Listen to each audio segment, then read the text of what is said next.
Bonjour. Alors, dans cette activité 4, nous allons nous concentrer sur les modifications qui ont lieu au cours de la puberté. Ici, je vous ai mis deux exemples d'individus pour lesquels les développements au niveau de la puberté n'ont pas été tout à fait normaux. Alors, il s'agit des castrats qui avaient une ablation des testicules dans le but de pouvoir continuer à chanter avec une voix aiguë. Et donc, cette modification, lorsqu'ils étaient enfants, entraîne des caractères sexuels secondaires qui ne sont pas développés comme à la normale chez les garçons. À l'inverse, on a l'exemple d'une athlète qui est un peu hors norme, puisqu'elle a des performances physiques et puis surtout une carrure qui n'est pas du tout féminine.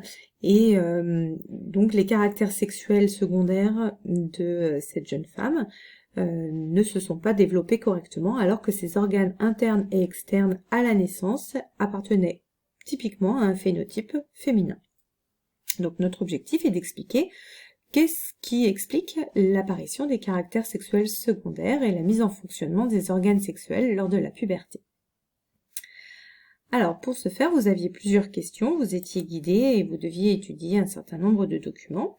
Pour commencer, dans le document 1, on vous demandait quel organe provoque le déclenchement de la puberté et comment s'y prend-il. Donc, dans ce document, on apprend qu'il y a des hormones qui sont sécrétées, qui sont produites par le cerveau. Et on va avoir ces hormones qui vont être produites en une certaine quantité. On va prélever cette quantité au début de la puberté et à la fin de la puberté. On se rend compte que l'hormone LH et l'hormone FSH sont des hormones qui sont en faible quantité, que ce soit chez le garçon ou chez la fille, au début de la puberté, et qui augmentent de manière considérable tout au long de la puberté. On remarque également, dans le cas de puberté précoce, chez certains enfants qui vont avoir une puberté avant l'âge moyen, que également ces hormones vont être sécrétées de manière précoce également. Donc, on peut en conclure que le déclenchement de la puberté se fait grâce à une partie du cerveau qui va libérer des hormones LH et FSH permettant la mise en fonctionnement des gonades. Alors, deuxième question, on devait étudier les documents 2 et 3. Pour ça, comparer la taille des gonades avec la quantité d'hormones gonadiques présentes. Donc là, on voit bien qu'on a une augmentation de la taille des gonades qui va se faire à partir de 10 ans chez les filles pour les ovaires et à partir de un petit peu plus tard, 11-12 ans, chez les garçons avec une augmentation de la taille des testicules. Si on compare avec la quantité d'hormones sécrétées par ces gonades, on se rend compte que plus les ovaires augmentent de taille, plus la quantité d'œstrogène, c'est-à-dire l'hormone sécrétée par cet ovaire, va également augmenter. On voit bien la relation également au niveau de l'âge à partir de 10 ans. Pour les testicules, même chose. On voit bien une augmentation de l'augmentation du taux de testostérone qui va être sécrété et on a une augmentation de ce taux qui se fait entre 11 et 12 ans, c'est-à-dire en même temps que la période à laquelle on va avoir un pic une forte augmentation de la masse des testicules. On peut donc ici en déduire, ou tout au moins émettre l'hypothèse que ce sont bien cette augmentation de la taille qui va faire qu'on va avoir une augmentation de la sécrétion de ces hormones et qui montre que c'est le début du fonctionnement des gonades alors qu'avant la phase de puberté, elles ne fonctionnaient pas. Dans les documents 4 et 5, vous deviez expliquer, donc là on a le document 4 par exemple, où on voit la différence entre ce qui se passe avant la naissance, au moment de la naissance dans les ovaires, et après la puberté dans les ovaires. Même chose au niveau des testicules. Donc on voit bien qu'on n'a pas les mêmes cellules, il y a un développement qui est différent et un fonctionnement qui va être différent à l'intérieur de ce même organe.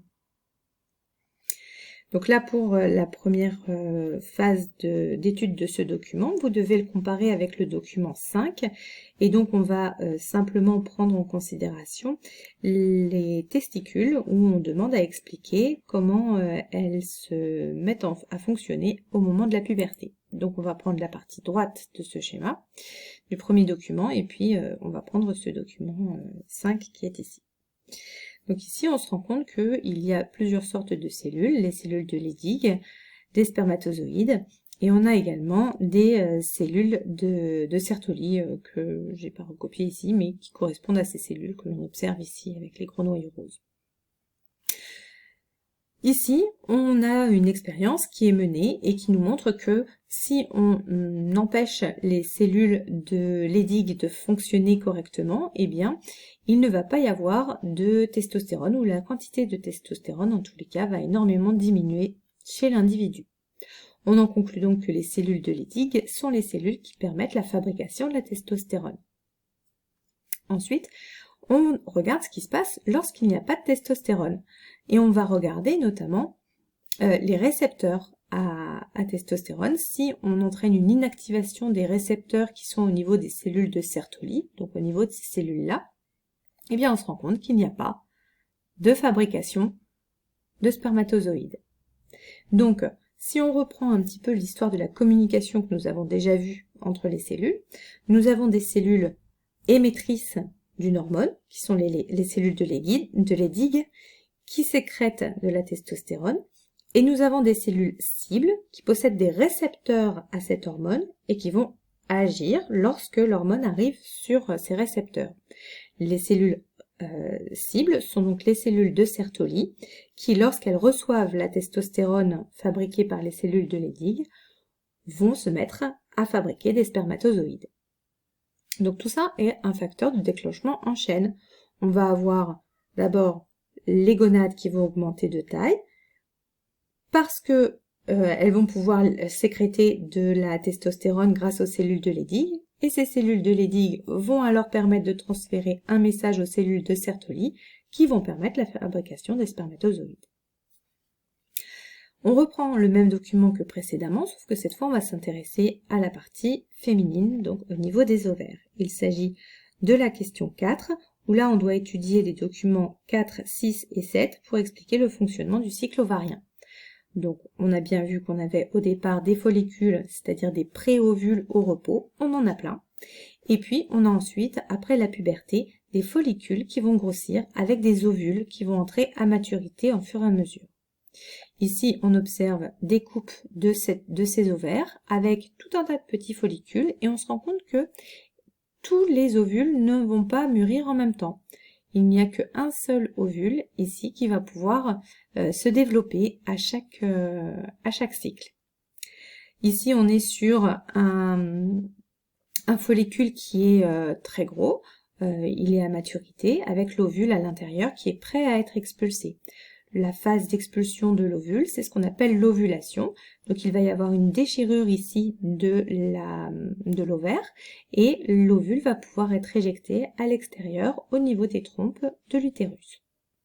Une fois que cette paroi est rompue et que l'ovule est sorti, eh bien ce follicule que l'on retrouve ici, ne contenant plus l'ovule, va se transformer et il va donner ce qu'on appelle un corps jaune. C'est un tissu cicatriciel qui est présent après l'ovulation pendant un certain nombre de jours encore. Vous aviez alors à regarder ce document ici, où on récapitule le cycle, où on voit ici les follicules immatures qui vont petit à petit grossir pour donner un follicule mûr, l'ovulation avec l'ovule qui est expulsé, et mon follicule qui devient alors un corps jaune qui va ensuite régresser tout au long du cycle. On considère un cycle de 28 jours avec le 14e jour, le moment de l'ovulation. Donc question suivante. Documents 7 et 8, déduisez de ces documents quelle cellule ovarienne produit les œstrogènes et la progestérone. Donc ici, si on repère la durée du cycle de 28 jours qui est ici avec le cycle qui est là, on voit qu'on va avoir une augmentation de la quantité d'œstrogène qui va être présent jusqu'au 14e jour.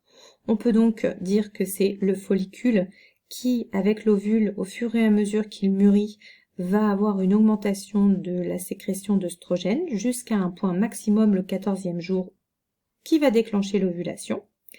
Puis, ce follicule ne contenant plus l'ovule sécrète de moins en moins d'œstrogène. Par contre, le corps jaune qui est en train de se former, lui, va permettre la production de la progestérone qui est dans la deuxième phase du cycle qui apparaît ici. Conclusion, follicule avec ovule en train de mûrir produit de plus en plus d'œstrogène jusqu'au pic qui conduit à l'ovulation. Et ensuite, mon follicule qui devient un corps jaune après l'ovulation, lui va se mettre à sécréter de la progestérone. Question 6. Décrivez l'évolution de la muqueuse durant le cycle utérin. Alors, on voit bien qu'on voit dans un premier temps la phase de règle où on a une destruction de la muqueuse. Mais en fait, durant toute la première partie du cycle, on va avoir une augmentation de la taille de la muqueuse, de son épaisseur. Puis, on voit qu'il y a ce qu'on appelle une dentellisation. Il va y avoir des capillaires qui vont se former et puis il va y avoir de plus en plus d'éléments qui vont se creuser à l'intérieur. On a comme un petit nid qui est en train de se former. Quel est le rôle de cet utérus? C'est d'accueillir l'embryon qui aura été fécondé dans les trompes. Et donc, lorsqu'il arrive dans l'utérus, 5, 6, 7 jours après, eh bien, il va avoir besoin de s'accrocher facilement. Et pour s'accrocher, il faut que la muqueuse soit bien dentellisée et richement vascularisée pour pouvoir avoir tous les nutriments dont il a besoin pour se développer. Alors, comment les cycles ovariens et utérins peuvent-ils être synchronisés pour que, à la suite de la fécondation, l'utérus joue son rôle? Eh bien, on voit ici, grâce à cette expérience, que les ovaires, lorsqu'on les enlève, il n'y a pas de développement de la muqueuse utérine. Donc, c'est bien les oestrogènes sécrétés par les ovaires qui vont permettre de faire ce développement de la muqueuse utérine.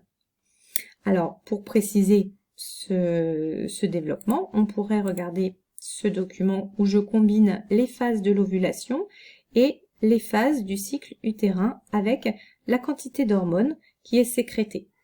On voit les œstrogènes qui sont produits durant la première phase du cycle, c'est-à-dire au moment où l'ovule est en train de mûrir, et on a en parallèle une augmentation de l'épaisseur de la muqueuse utérine.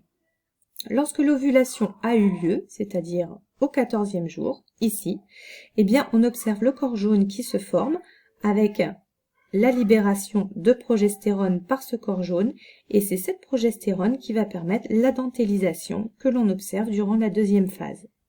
S'il y a implantation d'un embryon, eh bien la muqueuse est conservée grâce à une hormone libérée par l'embryon lui-même.